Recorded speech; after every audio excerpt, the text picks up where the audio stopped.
కక్ష సాధింపులు నీపై కొత్త ఏం కాదయ్యా. కక్షలో సూర్యుడి మల్లె వెలుగులు పంచగరావాలయ్యా. ఓ చంద్రయ్యా ఓర్చుకోవయ్యా, ఓర్చుకోవయ్యా. తెలుగు నేలంతా నీకై ఎదురే చూస్తుందయ్యా. తేరుకోవయ్యా, తేరుకోవయ్యా.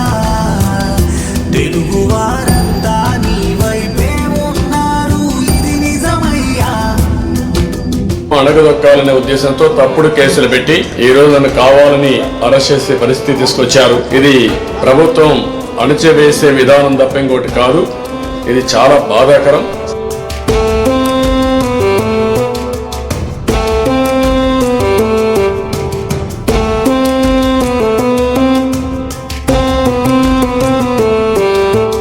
లక్షల కోట్లు తిన్నరా బంధు విమానాలలో విదేశాలకెళ్ళి చిందులు వేస్తుంటే, లక్ష్య సాధనకు పని చేసిన నువ్వు అక్రమ కేసులో అరెస్టు అయ్యి జైలుకు వెళుతుంటే, రుజువులు లేని నేరం మోపి పగ సాధిస్తుంటే, అంతిమ విజయం న్యాయానిదే వేచి చూడా.